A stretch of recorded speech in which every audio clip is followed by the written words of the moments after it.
Well, this video shows the very moment a Perry County school bus overturned. NBC4 was the first to show it to you last night right here on NBC4 at 5 o'clock. Now, students were tossed around the crumpled bus like rag dolls here, and some eventually forced to climb through crushed windows just to get out. It's a very intense video there.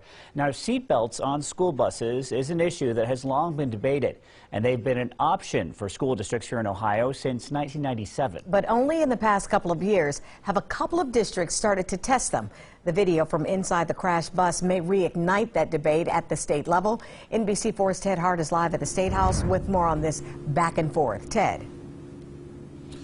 Yeah, well, Darlene, State Senator Nathan Manning is actually planning a meeting this spring of various stakeholders to talk about the issue of seatbelts in school buses and to consider a proposal to fund some grants that would allow a small number of districts to give seatbelts a try. The video is hard to watch. 8 students were transported to the hospital. School officials say they are all back in school now, but still healing from the emotional and physical trauma.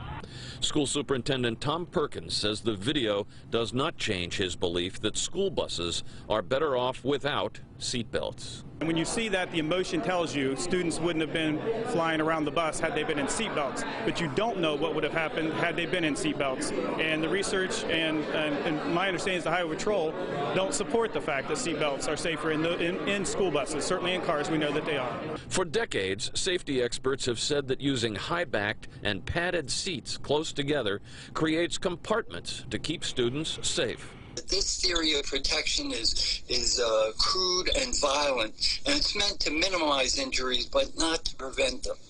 Rudy Breglia successfully pushed for seatbelts in the Avon Lake School District. Breglia says compartmentalization works when school buses are going slow, when all the children are sitting upright, facing forward, and the impact comes from the front or the back. If any of those conditions are not met, the theory starts to fail, and it fails completely when you have rollovers or side crashes. Breglia says simply focus on the bus driver, the only one wearing a seatbelt, to see the difference.